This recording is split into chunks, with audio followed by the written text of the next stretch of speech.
When you think of animated films and shows made specifically for adults, normally you think of shows like The Simpsons, South Park, BoJack Horseman, Rick and Morty, and I guess Family Guy back when the show was relevant. Shut up, Dad! I'm watching Rick and Morty! Some of the common traits these shows have include mixing vulgar humor with violent content while adding a bit of social commentary on the side. While shows like this are a dime a dozen nowadays, for the longest time, this genre of animation was considered taboo, and the public treated animation as nothing more than a medium for children. However, there was one animator who knew that the medium had more potential, and spent the majority of his career breaking these unspoken rules and restrictions of animation. That man was none other than Ralph Bakshi. In 1972, he released his first feature-length film, Fritz the Cat, based on the comic strip series by Robert Crumb. The film delves into real-life American issues such as racism, class hypocrisy, social injustice, and police brutality. However, these ideas usually flew over the heads of those who saw it because the main plot involved a talking cat that smoked weed, drank beer, and fucked college students. That's right, this is the film that made it cool to be a furry. Just kidding, it was never cool to be a furry and you should all be ashamed of yourselves. Fritz the Cat was extremely controversial when it was first released, being the first animated film to receive an X rating, back when that rating wasn't just exclusive to porn. The next two films he would release were Heavy Traffic and Coonskin. Both of these films carried the same style of mixing vulgar humor with violence and deeper ideas than your average animated film at the time. While these three films combined all have their fans, and made a shit ton of money at the box office, at the time they made Ralph Bakshi a pariah in Hollywood. But regardless of how you feel about these films, they serve as an important piece of cinematic history, as they were some of the first movies to really challenge the idea of what an animated film can be. Ralph came out there and he got my generation, and by extension, your generation, interested in animation again. And it was kind of cool. I think without Ralph, animation would have actually died out. At one point of his career, however, Ralph Bakshi wanted to take a break from being the center of controversy to work on animated fantasy films. His first fantasy film was a movie called Wizards, released in 1977. It got good reviews from the critics, but the public was too busy watching Star Wars to really give a shit about any other film that came out that year. Despite the box office failure of Wizards, Bakshi wanted to keep his focus on the fantasy genre. He would then create what was by far his most ambitious project yet, The Lord of the Rings.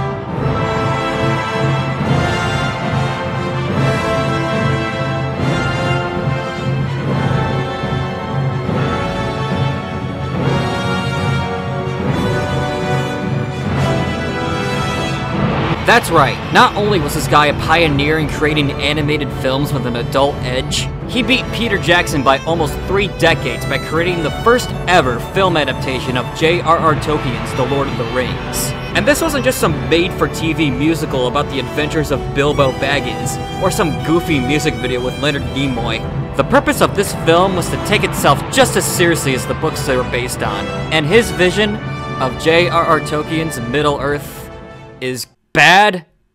Like, it wasn't very good back then, and it's even worse now. Well, why you boring me? I'm right.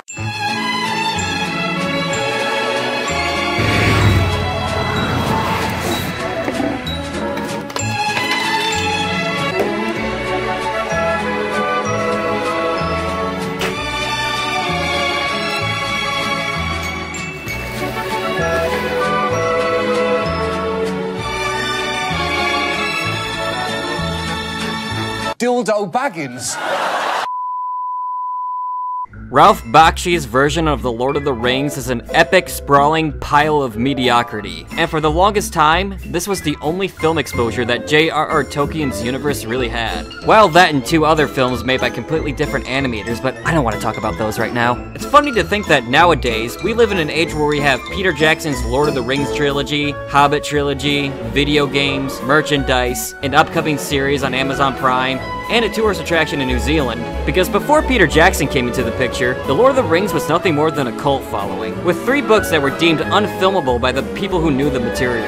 Hell, even Stanley Kubrick himself turned down on making an adaptation, because he felt that the world of Middle-earth was too huge and detailed to be captured on film. I guess it didn't help that the studio that asked him to take this task was also planning on casting the Beatles as characters in the film. I'm not even joking, look that shit up. And looking back with a 1970s sort of lens, I could kinda see where these people were coming from. All 3 books in total are almost a 500,000 words long. And although you could do some pretty amazing things with film at the time, the technology just didn't seem to be there to properly capture the world of Middle-earth. Even when Peter Jackson made the best possible film adaptation of The Lord of the Rings, the films ended up with running times ranging from 3 hours to even 4 hours depending on what cut you were watching. And even with the huge runtime of all 3 films, they still had to cut a lot of stuff out from the book, including, but not limited to, Tom Bombadil, Old Man Willow, the Barrow Wight, is that how you say it? Glorfindel, the part where Bilbo reunites with Thorne's company, the part where Saruman takes over the Shire and the hobbits have to take it back.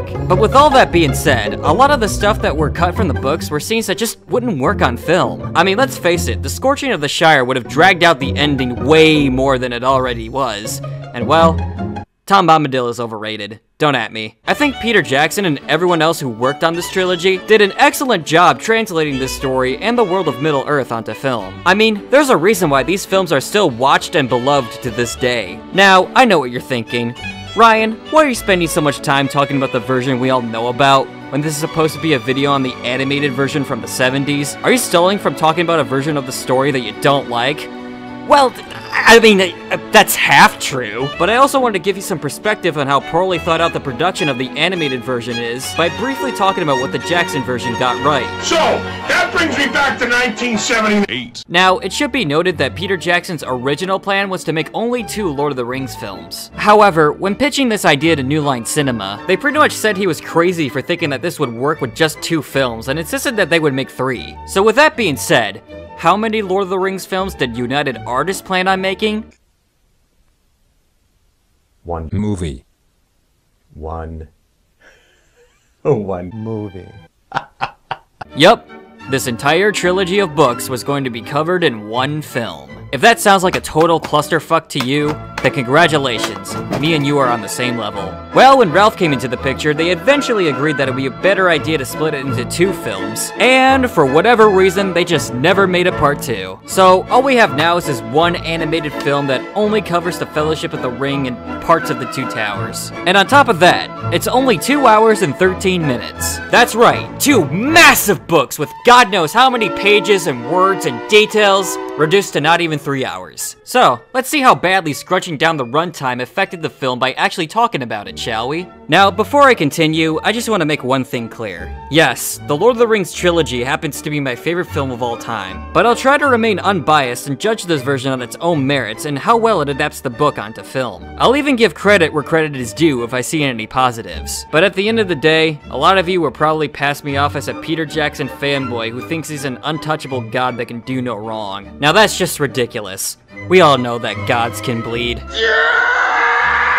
Alright, enough stalling, let's talk about this movie. So the movie begins and right away I'm thinking, you know, this actually isn't that bad. I really like the music that they play during the opening credits. It starts off with a dark and sinister tone, representing the evil of Mordor. The tone gradually rises up to a feeling of triumph, hyping you for the adventure you're about to see. Oh man, I can't wait to see how the world of Middle-earth is portrayed through the medium of animation. That's not animation. Yep, for some reason, this prologue that explains the backstory of the rings isn't done in animation, but instead with live-action silhouette actors over a red background. Why?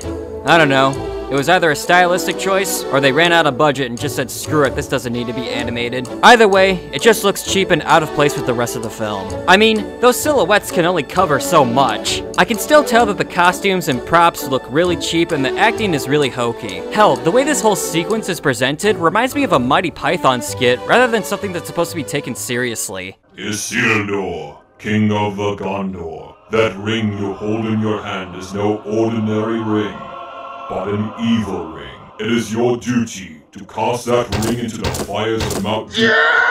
Good God, you didn't even try! You were planning on taking that thing home with you, weren't you? Made you feel all-powerful just by holding it. Now look at you, dead and ringless. Not to mention, it kind of diminishes the introduction of Sauron. That's the main villain for those of you who don't know anything about the Lord of the Rings. Because you can't help but wonder what he would look like if it weren't for this strange creative decision. Because here, he's literally just a dude in a Viking helmet. Lame! I mean, come on. This is the Dark Lord of Mordor and that's all you could come up with? You know, you could have just pulled a Jaws and not showed the entirety of Sauron. It would have been much more effective. So the movie explains that every race in Middle-earth made magical rings, and the Dark Lord Sauron made his own magical ring that was lost in battle and dropped into the river by Isildur. Roam the world, searching for the one ring. In time, the ring was found.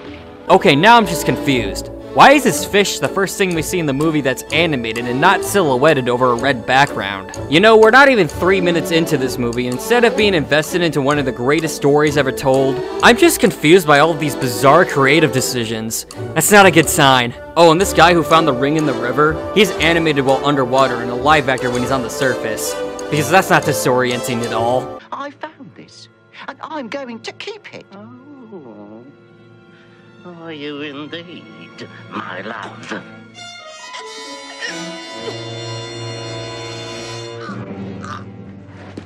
You see, this is a problem with showing important scenes under a silhouette. I couldn't even tell if he strangled him or if he slit his throat. Tortured and driven by the ring, he hid in dark caves and a deep mountain. But the ring slipped off Gollum's finger too. Okay, seriously, make up your mind. Is this sequence going to be animated or shot like a community college play? And so it was that Bilbo found it during his travels with the dwarves. So then Bilbo finds the ring and takes it away from Gollum. We then cut to the Shire, where the movie finally starts to look like an animated film. It's here that we get to see Bilbo Baggins' 111th birthday! Yeah, that.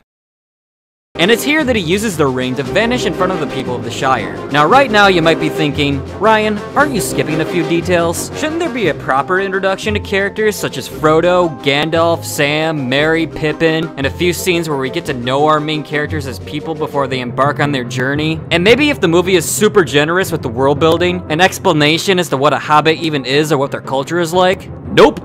This is exactly how the film presents these events. This is a huge problem with condensing these books as much as this film has. The plot of this movie feels extremely rushed. I mean, the introduction of Frodo Baggins and Gandalf, two of the main characters of the entire trilogy, should not be a blink and you miss it sort of scene like it is here. The movie doesn't even give itself enough time for Bilbo and Gandalf to have an argument that feels natural. No gradual tension and build up to a heated spat. Just one sentence from Gandalf and the tone of the conversation just switches on a dime. Gandalf, have you left the ring for Frodo as we agreed? It's mine, I tell you. It's my own. My precious. It's mine now, and I shall keep it. I won't give my precious away, I tell you. Do not say that again. It just makes these scenes feel disjointed, like there's a lot of pieces missing. And if you think it's unfair of me to compare this to Jackson's film in this regard, well, it's not like Tolkien himself left these details out. The character development, the world building, the things that make you care about the plot, it's all there within the pages. Except for Merry and Pippin being written as comic relief, but we'll get to those two later. So then Bilbo gives Gandalf the ring and leaves the Shire. 17 years passed sleepily in the Shire. So, after leaving the Shire for 17 years, Gandalf returns to see Frodo. Gandalf, it's really you. Oh, it's been so long. Yeah, I can't say I've ever seen anyone get so excited they just start jumping around in a circle like that. That just looks really cheesy and unnatural. It's like something you'd see in a school play. Now, Timmy, your character Frodo's supposed to be excited to see Gandalf. Can you look excited for me? Yeah. So then Frodo gives the ring to Gandalf. Gandalf throws the ring into the fireplace, to which Frodo reacts with a Macaulay Culkin impersonation. Do you desire it so much already? No, but why ruin it? Because it is altogether evil. It will corrupt and destroy anyone who wears it. Until he Oh my god, Gandalf? Are you okay? What's up with your pupils? One moment they're barely visible and then all of a sudden, BAM! He just starts tripping balls. Maybe you ought to lay off the pipe weed, brother. That shit is getting to your brain. One ring to find them. One ring to bring them all. Okay, what was with that twirl? Is he practicing for the Lord of the Rings Broadway musical?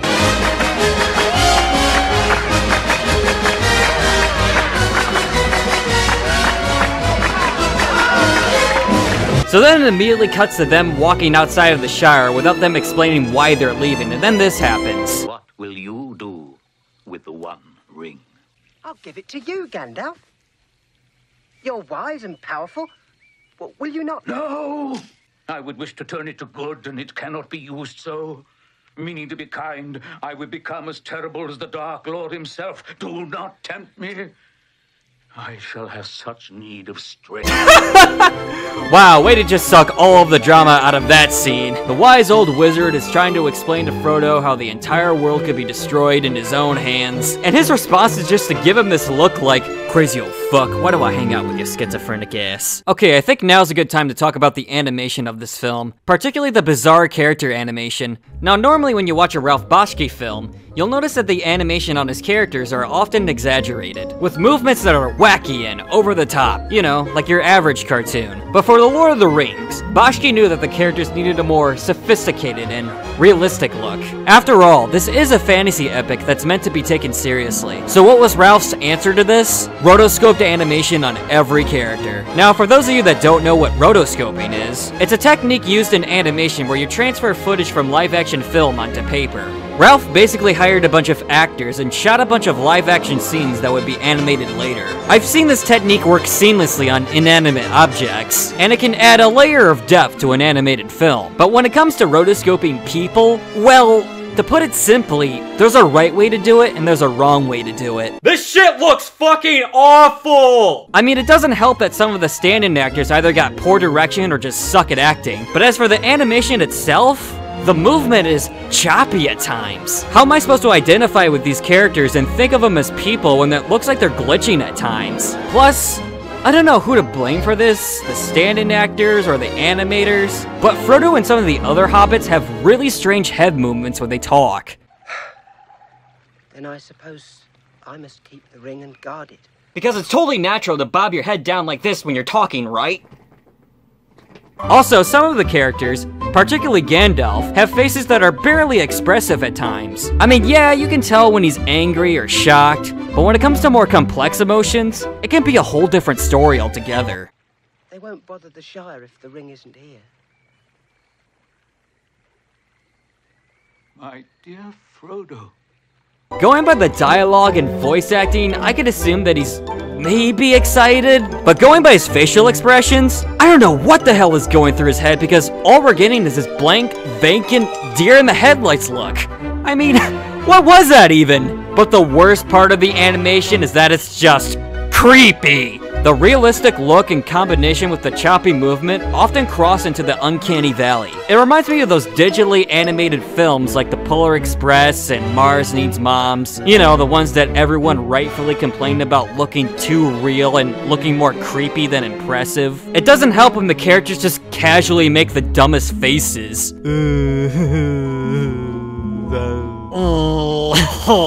Again, not sure if I should blame the actors or the animators on that one. Anyways, that's all I've really got to say about the animation for now at least. Admittedly, the background animation can look decent at times, but as for the characters that run around in it, they always just looked off to me. They won't bother the Shire if the ring isn't here.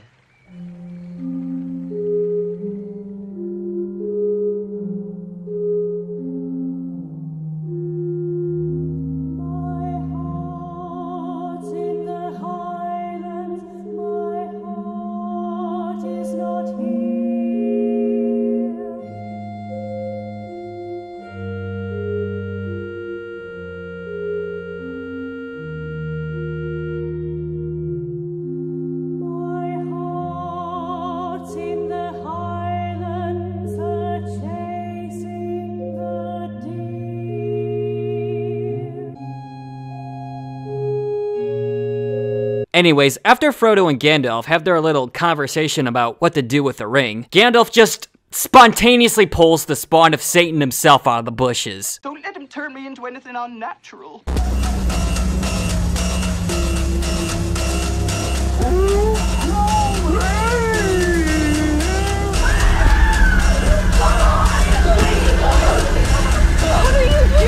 I would dearly love to see elves, Mr. Frodo.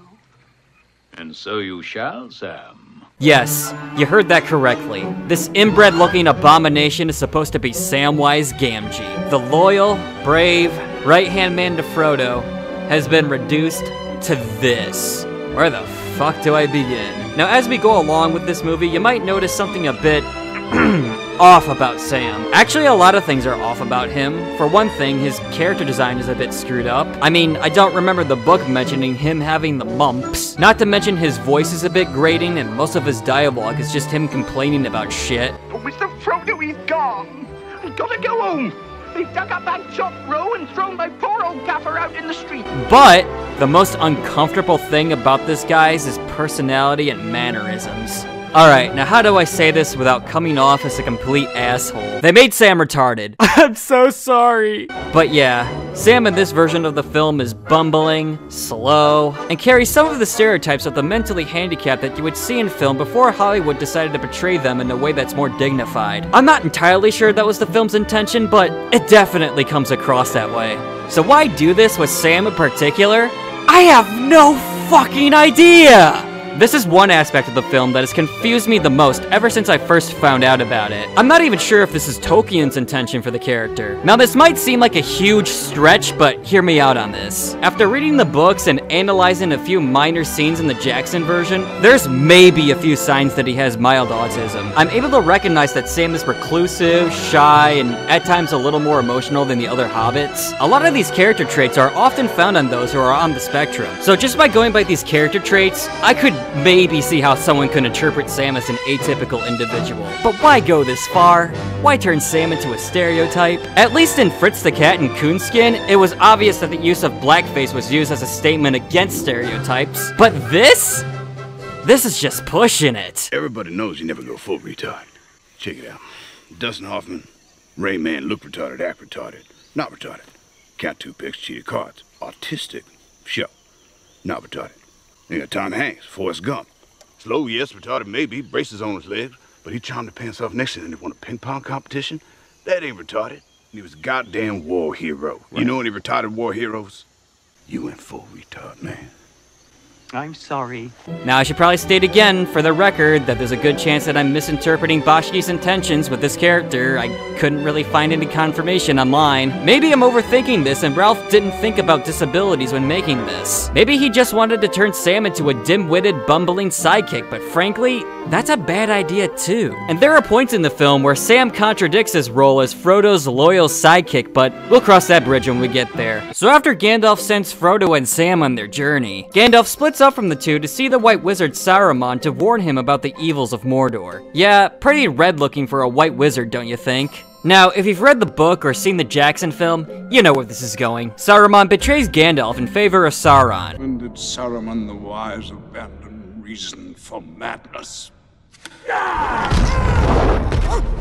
Same thing happens here, but a few details have changed. In the book, Saruman's robes appear to have changed from being white to being multiple colors. He refers to himself as Saruman of many colors after he announces his allegiance to Sauron. In the Jackson film, he still betrays Gandalf, but the whole many colors things is scrapped and he's still a white wizard. In this version, he refers to himself as many colors, but he only wears a red robe symbolizing his allegiance to Sauron. Now, why is this an important detail and not just me nitpicking this movie? Well, to put it simply, it makes Gandalf look like an idiot. Not only does Gandalf refer to him as Saruman the White, when he clearly isn't white anymore, but the entire place that he lives in is pitch red, and he doesn't question any of it when he arrives. What more hints do you need that this guy has changed allegiance? I have come for your aid, Saruman the White, in troubled times. The Nine are abroad. Holy shit, you know, for a wizard, this guy's pretty dense. Is that all the news you have for me then?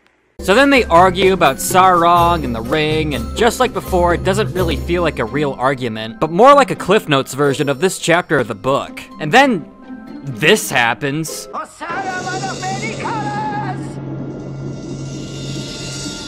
Neither of you will have it. I don't know what this is or what's even supposed to be happening in this scene, but it looks like they were just clueless as to what to even do with this part of the film, so they were just like, I don't know, throwing something magical looking or some shit, like car lights? And then Gandalf gets trapped on top of Saruman's tower.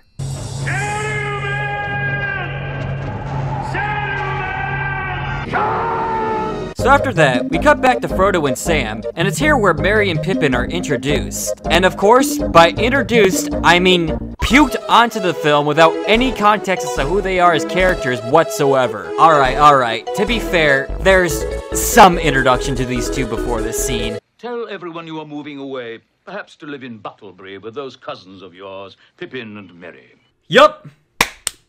It's all the context we need about these two. I mean, screw establishing some sort of personality besides being Frodo's cousins. It's not like these are two characters that we see throughout the entire trilogy. It's not like they're completely integral to the story or anything. Now, to an extent, this was a problem in the book as well. Although given a proper introduction, Merry and Pippin were two characters that just seemed underwritten in terms of personality. Peter Jackson thought that the best solution to this was to make them into comic relief characters. A lot of fans of the books have really mixed feelings about this, and to an extent, I can sort of see why. But personally, I don't mind it so much. After all, if it weren't for this change, we wouldn't have iconic moments like this. What about breakfast? We've already had it. We've had one, yes. What about second breakfast? Plus, these two have a character arc of maturity that grows with each passing film. In order for an arc like this to feel real, you gotta start from somewhere.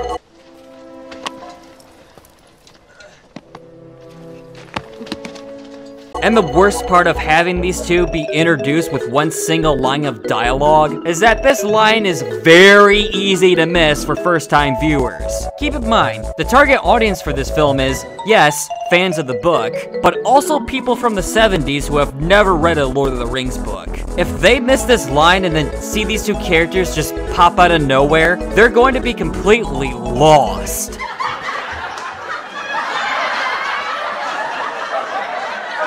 You get it? So literally right after we're introduced to Merry and Pippin, we then get to the Black Rider scene. At first, his character design doesn't seem all that bad. He's dark and brooding, he's got those red eyes, he's at least somewhat intimidating.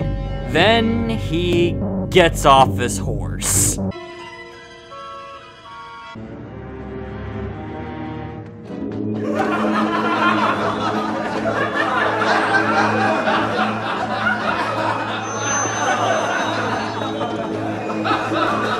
You have got to be kidding me. How is anyone supposed to be threatened by this thing? Motherfucker can barely move. I bet if this guy was armed, all you'd have to do is push him down and that would be the end of him.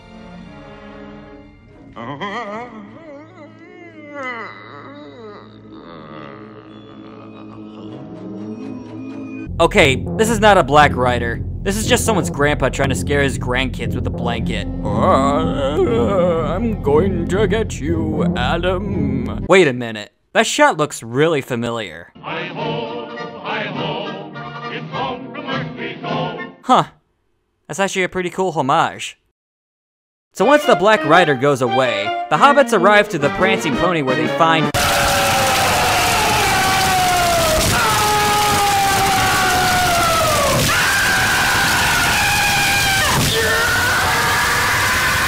What the actual hell am I looking at? Why does everyone in the Prancing Pony look so different? Like, they were drawn and animated in a completely different style! What's the point of this? Okay, I need some water. They completely clash with the hobbits and they don't even look like they belong in the same movie, let alone the same version of Middle-earth that this film established. So then Barliman talks Frodo into singing a song from the Shire while Merry goes outside for some fresh air. Then the Black Riders sneak up behind Merry and flash their dicks right in front of him. Merry is so overcome by the sight of their danguses that it knocks him out cold. Now you might be thinking that this scene looks ridiculous, but it's technically more accurate to the book than the Jackson version. We're good streaking! So then Frodo falls off the table, accidentally slipping the ring onto his finger, causing him to disappear in front of everyone. Well, Mr. Underhill, frightening my customers and breaking up my crops with your acrobatics. I'm very sorry. It's quite unintentional. And then he meets Strider at the inn part of the bar. They take very little time revealing his true identity. In the same scene he's introduced, he is revealed to be Aragorn, son of Arathorn. Almost making the whole Strider nickname kind of pointless from an audience perspective. Like, how are we supposed to be surprised that he's the offspring of a king when we barely know anything about him as a character? Now, I have to admit, they actually got a pretty damn good voice actor for Aragorn. John Hurt does a great job at giving his character a sense of authority in his voice, and even manages to come off as intimidating in a few scenes. They have no choice. There is no one else for them to take up with except a fat innkeeper who only remembers his name because people shouted at him all day. Still don't know as we can trust him, Mr. Frodo. I said you have no choice, Sam. Because if I wanted the ring for myself, I could have it. Now. Now, I don't really understand his character design and animation. For some reason, they gave him a Native American look. I can't think of any thematic connections between the Dunedain and the Native Americans, other than the fact that they're a scarce race. You are one of the Dunedain. A descendant of Numenor, blessed with long life. It was said that your race had passed into legend. There are few of us left. The Northern Kingdom was destroyed long ago. Even when the Dunedain were still alive, they functioned more like a monarchy than a tribe. I don't know, even when reading the book, I never really imagined this guy looking like John Redcorn. You having dirty dreams about my sweet Nan-Nan? Oh, and in between all of this, Merry is revealed to be okay. I guess the Black Riders spared his life because... fuck, I don't know, it's been a while since I've read the book. That ranger, Strider coming and going, and... Strider...